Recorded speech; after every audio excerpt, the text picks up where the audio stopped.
ஒரு வீடியோவை போட்டு அதில் ஏதாச்சும் ஒரு பெனல்ட்டி வந்துச்சுன்னு சொன்னால் 50 lakhs, ஃபர்ஸ்ட் பெனல்ட்டி வந்து 50 லட்சம். இன்னும் ஒரு மிஸ்டேக்கை பண்ணிட்டாங்கன்னு சொன்னால், இன்னும் ஒரு பெனல்ட்டி வந்துச்சுன்னு சொன்னால் 2.5 கோடி ரூபா அபராதம் கட்ட வேண்டி வரும் கோர்ட்ஸுக்கு. 2024 முடிகிறதுக்குள்ளால இந்தியா கம்ப்ளீட்டாக முடக்கப்பட போகுதா? நான் முடக்கப்படும் சொல்கிறதுல வந்து நிறைய மீனிங்ஸ் இருக்குது. உங்களோட கருத்து சுதந்திரம், அதாவது ஒரு அநியாயம் நடக்கிற நேரத்தில் நீங்கள் அதுக்கு எதிராக கருத்துகள் வைக்கிறதே ஒரு தடையாக இருந்துச்சுன்னு சொன்னால், அதாவது அந்த கருத்து வைக்கிறதே ஒரு சட்டவிரோதமான ஒரு செயலாக இருந்துச்சுன்னு சொன்னால், நீங்கள் அப்படி அநியாயத்துக்கு எதிராக கருத்துக்களை வைக்கிற நேரத்தில் உங்களே அரெஸ்ட் பண்ணி ஜெயிலில் போட்டுருவாங்க, அல்லது கோர்ட்ஸால் பெனல்ட்டி பே பண்ண வேண்டி வருமா இருந்துச்சுன்னு சொன்னால், இதெல்லாம் நீங்கள் முடக்கப்படுறதா இல்லையா? இந்தியாவில் அறிமுகப்படுத்தப்படக்கூடிய ப்ராட்காஸ்டிங் சர்வீஸ் பில், இந்த ப்ராட்காஸ்டிங் சர்வீஸ் பில் என்று சொல்கிறது என்னன்னு நாங்கள் பார்த்தோம்னு சொன்னால், இருக்கக்கூடிய மெஜாரிட்டி மட்டும் கிடையாது, ஆல்மோஸ்ட் எவ்ரி மாஸ் மீடியாஸ், அதாவது Raj TV, K TV, Vijay TV, Zee டிவின்னு சொல்லி தமிழ்நாடும் சரி நார்தர்ன் இந்தியாலையும் சரி இருக்கக்கூடிய மாஸ் மீடியாஸ் எல்லாமே வந்து ஓடிடி ப்ராட்காஸ்டர்ஸ் கீழே தான் வருவாங்க. அதே நேரத்தில் நெட்ஃப்ளிக்ஸ், அமேசான் பிரைம் இவங்க எல்லாரும் வந்து இந்த கேட்டகரியில் தான் ரெஜிஸ்டர் பண்ணியிருக்கிறாங்க. இப்போ இந்திய அரசாங்கம் என்ன செய்ய பார்க்குதுன்னு சொன்னால், யூடியூபர்ஸ், அது மற்ற சோஷியல் மீடியாஸ் யூஸ் பண்ணக்கூடிய இன்ஃப்ளூயன்சர்ஸ், இன்ஸ்டாகிராமாக இருக்கலும், யூடியூபாக இருக்கலும், ஃபேஸ்புக்காக இருக்கலும், ட்விட்டர், எக்ஸாக இருக்கலும், இந்த மாதிரியான சோஷியல் மீடியா பிளாட்ஃபார்ம்ஸ் சேனல்ஸ் வச்சிருக்கக்கூடிய எல்லா இன்ஃப்ளூயன்ஸையும் வந்து இந்த ஓடிடி ப்ராட்காஸ்டர்ஸ்ன்னு சொல்லக்கூடிய அந்த கேட்டகரியில் கட்டாயமாக ரெஜிஸ்டர் பண்ண வேண்டி வரும்னு சொல்லக்கூடிய ஒரு டிராஃப்டை ரெடி பண்ணி வச்சிருக்கிறாங்க. இது 2024 பார்லிமெண்ட்ல இந்த ஆக்ட் பாஸ் ஆகிச்சுன்னு சொன்னால், அதுக்குன்னு சொல்லி ஒரு மினிஸ்ட்ரியையும் வந்து கொண்டு வந்துடுவாங்க. அந்த மினிஸ்ட்ரியை கொண்டு வந்தாங்கன்னு சொன்னால், கண்டிப்பாக வந்து இந்தியாவில் இருக்கக்கூடிய அனைத்து இன்ஃப்ளூயன்சர்ஸ், சோஷியல் மீடியா யூஸ் பண்ணக்கூடியவங்களும், இந்த சோஷியல் மீடியாவை நீங்கள் ஒரு இன்ஃப்ளூயன்சர் கிடையாது, நீங்கள் ஒரு யூடியூப் சேனல் வச்சிருக்கிறவர் கிடையாது, யூடியூப் சேனல்ஸை பார்த்து நீங்கள் கமெண்ட் பண்ணுறவராக இருந்தாலும் இது சில நேரம் உங்களையும் பாதிக்கக்கூடும்.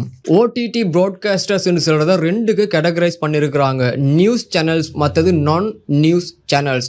நியூஸ் சேனல்ஸ்ன்னு சொல்கிறது கரண்ட் அஃபேர்ஸ், இந்தியாவில் இருக்கக்கூடிய பொலிட்டிக்கல், ஸ்போர்ட்ஸ், எந்த ஒரு நியூஸாக இருந்தாலும் சரி, இப்படியான நியூஸ் விஷயங்களை அப்லோட் பண்ணி அதை யூடியூப் சேனல்ஸில் போடுறவங்க வந்து நியூஸ் ப்ராட்காஸ்டர்ஸ். இவங்க வந்து ஓடிடி ப்ராட்காஸ்டிங் நெட்வொர்க் அந்த ஆக்டுக்கு கீழே ரெஜிஸ்டர் பண்ணியே ஆகணும். அப்போ நீங்கள் கேட்பீங்க, நான் நியூஸ், இப்போ குக்கரி, அது மாதிரி tailoring, educational channel, tuition classes, courses, இதை மாதிரி நிறைய வேறு சேனல்ஸ் வச்சுருக்கிறாங்க தான். உதாரணத்துக்கு டெக் சேனல்ஸ். இப்போ இவங்கள் எல்லாம் என்ன செய்வாங்க, இவங்களும் வந்து ஓடிடி ப்ராட்காஸ்டர்ஸ் ஆக்டுக்கு கீழே ரெஜிஸ்டர் பண்ணி ஆகணும், நான் நியூஸ் சேனல்ஸ்ன்ற பேரில். உதாரணத்துக்கு சொல்லுவோம், நீங்கள் ஒரு குக்கரி சேனல் வச்சுருக்கிறீங்க. இப்படி நீங்கள் வச்சிருக்கிற நேரத்தில் நீங்கள் மாட்டுக்கறி ஆக்குறீங்கன்னு சொன்னாலோ, ஆட்டுக்கறி ஆக்குறேன்னு சொன்னாலோ உங்களுக்கு தடைகள் வரும். ஏன்னு சொன்னால், நீங்கள் இப்போ ஒரு ஆக்டுக்கு கீழே ரெஜிஸ்டர் பண்ணியிருக்கிறீங்க. உங்களோட சேனலில் நீங்கள் எதை போஸ்ட் பண்ணணும், எதை ப்ராட்காஸ்ட் பண்ணணும், என்ன கமெண்ட் பண்ணணும், ஒரு இமோஜி ஒன்று நீங்கள் போட்டுன்னு சொன்னாலும் இந்த ஆக்டுக்கு கீழே நீங்கள் இருக்கிறனால வந்து உங்களை கண்காணிக்கப்படும். உதாரணத்துக்கு சொல்ல போனால், ஒரு நாட்டில் வந்து ஆளும் கட்சி இருக்குது தானே, இந்த ஆளும் கட்சிக்கு எதிராக வந்து மாஸ் மீடியாஸ் வந்து அவங்களோட கருத்துக்களை வந்து தெரிவிக்க மாட்டாங்க. அந்த மாஸ் மீடியாஸ் வந்து எப்போவுமே அந்த ஆளும் கட்சிக்கு சப்போர்ட்டிவாக இருப்பாங்க. இப்போ மோடியுடைய அரசாங்கத்துக்கு சப்போர்ட்டிவாக தான் இந்தியாவில் இருக்கக்கூடிய அனைத்து ப்ராட்காஸ்டிங் நெட்வொர்க்ஸும் வந்து இயங்கிட்டு இருக்கும்.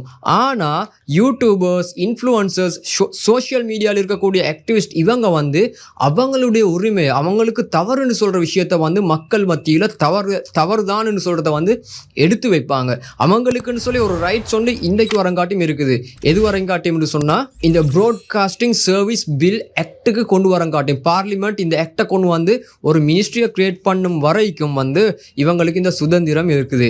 இது இப்படி ஒரு அவசரமாக வந்து இப்படி ஒரு பில்லை இவங்க சப்மிட் பண்ணுறதுக்கு, இப்படி ஒரு டிராஃப்டை கிரியேட் பண்ணுறதுக்கான ரீசன்ஸ் என்னன்னு பார்த்தீங்கன்னு சொன்னால், பக்கத்து நாடுகள் இலங்கை இருக்கையிலும் பங்களாதேஷ் இருக்கையிலும் உலகத்தில் இருக்கக்கூடிய எத்தனையோ நாடுகளில் வந்து அந்த மோசமான ஜனாதிபதிகளை வந்து ஒரு இரவுல அவங்களோட சீட்டை கிழிக்கிறதுக்கு பிரதான காரணமாக இருந்தது வந்து சோஷியல் மீடியா. இலங்கையில் எடுத்து பார்த்தீங்கன்னு சொன்னால், கோட்டா கோஹோம்னு சொல்லி ஒரு மிகப்பெரிய ஒரு ஆர்ப்பாட்டம், ஒரு கிளர்ச்சி ஒன்று நடந்துச்சு. இன்னும் சில நாடுகளில் பார்த்தீங்கன்னு சொன்னால், அங்க மக்களை வந்து இனத்தாலையும் மதத்தாலையும் பிரிச்சு அரசியல் செஞ்சுட்டு இருப்பாங்க. ஆனா சில நேரங்கள்ல இந்த சோசியல் மீடியா நெகட்டிவா அப்படி பிரிச்சு வன்முறைகளை தூண்டுறதுக்கு யூஸ் பண்ணினான்னு சொன்னாலும் நிறைய நாடுகள்ல வந்து இந்த சோசியல் மீடியா மக்களை இணைச்சிருக்குது. இந்த மக்களை வந்து பிரிச்சு வச்சிருந்த அரசியலை வந்து இனம் காணப்பட்டு மக்கள் ஒன்று சேர்ந்து அப்படி இனவாதத்தை தூண்டக்கூடிய தலைவர்களை வந்து இரவோடு இரவாக விரட்டின சம்பவங்கள் நிறைய இருக்குது. ஸோ இந்த பாடங்களை படிக்கிற நேரத்தில் இந்தியன் அரசாங்கம் வந்து என்ன செய்றாங்கன்னு சொன்னா, இதே மாதிரி எங்களோட நாட்டிலையும் இந்த சோசியல் மீடியா யூஸ் பண்ணக்கூடிய இன்ஃப்ளூயன்சர்ஸுக்கு இந்த அளவுக்கு பெரிய சுதந்திரத்தை நாங்கள் கொடுத்து வச்சுட்டோம்னு சொன்னால் இதே தான் எங்களுக்கும் நடக்க போகுது. ஸோ வரமுன் காட்பதே சிறந்தது என்று சொல்லக்கூடிய ஒரு ரீசனை மேம்படுத்தி நைஸாக அங்கால இப்படி ஒரு சட்டத்தை கொண்டு வந்து இது நிறைய மக்களுடைய ரைட்ஸை பாதுகாக்கிறதுக்கு இது வந்து இதால் வந்து நிறைய பிரச்சனைகள் நடக்குது, ஹேட் ஸ்ப்ரெட் ஆகுது, ஹேட் ஸ்பீச்சஸ் ஸ்ப்ரெட் ஆகுது, இப்படிப்பட்ட சில நிறைய விஷயங்களை முன் வச்சு இந்த சட்டம் வந்து இவங்களை கண்ட்ரோல் பண்ணணும்னு சொல்கிறாங்க. இந்த சட்டத்தால் வந்து என்ன நடக்க போகுதுன்னு சொன்னால் நிறைய பேருக்கு வந்து யூடியூப் சேனலே செய்ய முடியாமல் போகும். இவங்களோட இந்த சட்டங்களுக்கு கீழே ரெஜிஸ்டர் ஆகிற நேரத்தில் மெயின் வந்து இப்போ தனியாக யூடியூப் சேனல் செய்யக்கூடியவங்க எல்லாம் இதில் வந்து பாதிக்கப்பட போகிறாங்க. உதாரணத்துக்கு இப்போ என்ன எடுத்துக்கொண்டீங்கன்னு சொன்னால், நான் இந்த வீடியோ ஷூட் பண்ணி நான் எடிட் பண்ணி நான் அப்லோட் பண்ணக்கூடிய ஒரு சின்ன சேனலை வச்சு செஞ்சுட்டு போகிறோம். அதே மாதிரி இந்தியாவில் எத்தனையோ சேனல்ஸ் இருக்குது வந்து தனியாக ஒன் மேன் இல்லாட்டி ஒன் உமன் வந்து அவங்களோட சேனல் ரன் பண்ணிட்டு போகிறாங்க. ஆனால் அவங்க அதால் தான் அவங்களோட மெயின் சோர்ஸ் ஆஃப் இன்கம் வருது. நிறைய லேடிஸ் வந்து குக்கரி சேனல்ஸ் வச்சுருக்கிறாங்க, டெய்லரிங் சேனல்ஸ் வச்சுருக்கிறாங்க. அதை மாதிரி நிறைய விஷயங்களை வந்து சேனல்ஸில் அவங்களோட சேனல்ஸில் போட்டு அதால் அவங்க ஒரு சோர்ஸ் ஆஃப் இன்கம்மை வந்து சம்பாரிச்சிட்டு இருக்கிறாங்க. ஸோ இப்படிப்பட்டவங்களுக்கு வந்து இந்த ஆக்ட் கொண்டு வரப்பட்டுச்சின்னு சொன்னால் அவங்களால இந்த யூடியூப் சேனலை இயக்கி கொண்டு முன்னுக்கு கொண்டு போகவே முடியாது. அவங்க சேனல்ஸை வந்து மூட வேண்டி தான் வரும். அடுத்த பிரச்சனை பார்த்தீங்கன்னு சொன்னால், இப்படி சேனல் செய்யக்கூடியவங்க ஒரு சின்ன உதாரணம் வந்து இப்போ டெக் சேனல் செய்கிறாங்க தானே, புதிய டெக்னாலஜிஸ் வரதில் வந்து அதை பற்றின வீடியோஸ் போடுறவங்க வந்து இவங்களுக்கு நான் நினைக்கல ஒரு வீடியோ சரி போட முடியும்னு சொல்லின்னு சொன்னால், இவங்க போடக்கூடிய இந்த டெக்னாலஜி இஷ்யூஸை வந்து இவங்க வந்து கவர்மெண்ட்டோட ரெஜிஸ்டர் பண்ணுற நேரம் சின்ன ஒரு இஷ்யூ ஒன்று வந்துன்னு சொன்னாலும் அதை இவங்க எக்ஸ்பிளைன் பண்ணணும். யார்? Government authorities of India. இதில் இருக்கக்கூடிய ஒஃபிஷியல்ஸுக்கு வந்து இவங்க இந்த விஷயங்களை, இந்த வீடியோ சம்மந்தப்பட்ட விஷயங்களை, இந்த டெக்னாலஜியை, இந்த டெக்னிக்கல் இஷ்யூஸை வந்து அங்கே கொண்டு போய் இவங்க வந்து என்ன செய்யணும்னு சொன்னால் இதை எக்ஸ்பிளைன் பண்ணணும், ஒரு எக்ஸ்பிளனேஷன் வந்து கொடுக்க வேண்டி வரும். ஆனால் இந்திய அரசாங்கத்தில் இருக்கக்கூடிய, இந்தியன் பார்லிமெண்ட்டில் இருக்கக்கூடிய அரசியல்வாதிகளாக இருந்தாலும் சரி, அரசு அதிகாரிகளாக இருந்தாலும் சரி, நான் பார்த்த விஷயங்களை, நான் கேள்விப்பட்ட விஷயங்களில் வந்து அவங்களுக்கு அவ்வளவு இங்கிலீஷ் கூட தெரியாது. இங்கிலீஷ் கூட தெரியாமல் இருக்கக்கூடிய இந்த அரசாங்க அதிகாரிகள் வந்து இந்த டெக்னாலஜிஸை எப்படி புரிஞ்சு கொள்ள போகிறாங்க? இந்த யூடியூப் இன்ஃப்ளூயன்சஸ், அதாவது வெளிநாட்டில் இருக்கக்கூடிய டெக்னாலஜிஸை, வெளிநாட்டில் இருக்கக்கூடிய நவீனத்துவத்தை, முன்னேறின நாடுகள் இருக்கக்கூடிய விஷயங்களை கொண்டு வந்து அவங்களோட நாட்டில் அவங்களோட லாங்குவேஜ், இப்போ தமிழ்நாட்டை பொறுத்த வாயில தமிழ், நொதர்ன் இந்தியா பொறுத்த வாயில ஹிந்தி, மலையாளம், இந்தியாவில் மலையாளம், தெலுங்குன்னு சொல்லி ஒவ்வொரு ஸ்பெசிஃபைட் லாங்குவேஜஸ் இருக்குது இல்லையா? அப்போ வல்லரசாகின நாடுகள் இருக்கக்கூடிய டெக்னாலஜிஸ், அது ஏஐ இருக்கலாம் ஒரு உதாரணத்துக்கு. இந்த மாதிரியான நவீனத்துவ டெக்னாலஜிஸை வந்து அவங்களோட ரெஸ்பெக்டிவ் லாங்குவேஜஸில் அவங்க வீடியோ சேனல்ஸ் செஞ்சு மக்கள் மத்தியில் ஒரு தெளிவை, ஒரு எஜுகேஷனை உருவாக்குற நேரத்துலையும் வந்து இது பெரிய அளவில் வந்து எஃபெக்டாக போகுது. மெயினாக வந்து கவர்மெண்ட் என்ன செய்ய போகிறாங்கன்னு சொன்னால், ஆப்பிரிக்கன் நாடுகளை நாங்கள் எடுத்தோம்னு சொன்னால் அந்த நாடுகளில் வந்து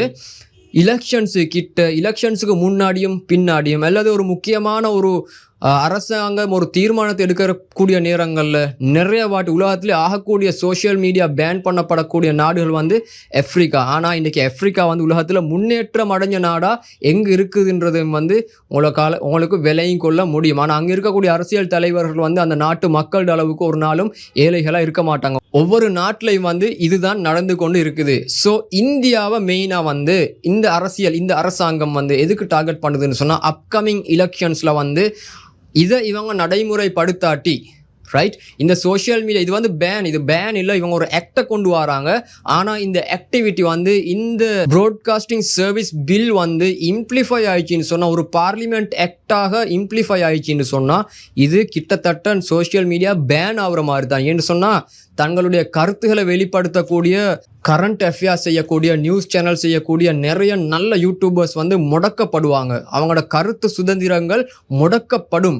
எந்த அளவுக்குன்னு சொன்னால், ஒரு வீடியோவை போட்டு அதில் ஏதாச்சும் ஒரு பெனல்ட்டி வந்துச்சுன்னு சொன்னால் 50 lakhs, ஃபர்ஸ்ட் பெனல்ட்டி வந்து 50 லட்சம், ரைட், அதே 50 லட்சத்தை அவங்க பே பண்ணி 3 இயர்ஸுக்கு உள்ளாட இன்னும் ஒரு மிஸ்டேக்கை பண்ணிட்டாங்கன்னு சொன்னால், இன்னும் ஒரு பெனல்ட்டி வந்துச்சுன்னு சொன்னால் 2.5 கோடி ரூபா அபராதம் கட்ட வேண்டி வரும் கோர்ட்ஸுக்கு. ஸோ இவ்வளோ பெரிய ஒரு அமௌண்ட் அவங்க சில நேரங்களில் வாழ்க்கை பூரா கூட யூடியூப் மூலியமாக சம்பாதிக்க முடியாது. இவ்வளோ பெரிய ஒரு அமௌண்ட்டை இவங்க பெனல்ட்டியாக முன்வைக்கிற காரணத்தை பார்த்துன்னு சொன்னாலே நல்ல திட்ட தெளிவாக விளங்கக்கூடிய விஷயம் தான். They are trying to close the mouth, they are trying to shut the mouth of the influencers. அரசாங்கத்தை பார்த்தீங்கன்னா எந்த ஒரு விஷயத்தையும் வந்து எந்த ஒரு யூடியூபரோ எந்த ஒரு சோஷியல் மீடியா யூஸ் பண்ணக்கூடிய ஒரு சேனலை நடத்தக்கூடியவரோ ஒரு சாதாரண சிட்டிசனாக இருந்துன்னு சொன்னாலும் அவங்க வந்து வாயை திறக்கக்கூடாது. அவங்களோட டிப் ஆஃப் த ஃபிங்கர்ஸ் வந்து கவர்மெண்ட்டுக்கு எகென்ஸ்டாக இதையும் வந்து டைப் பண்ணக்கூடாது. இவங்களை வந்து நாங்கள் முடக்க போகிறோம்னு சொல்லக்கூடிய ஒரு சட்டமாகத்தான் இந்த ப்ராட்காஸ்டிங் சர்வீஸ் பில் ஆக்டும் இந்த இன்ஃப்ளூயன்சர்ஸ் எல்லாத்தையும் ஓடிடி ப்ராட்காஸ்டிங் சர்வீஸுக்கு கீழே ரெஜிஸ்டர் பண்ணுறதாலையும் கவர்மெண்ட் சாதிக்க போகுது.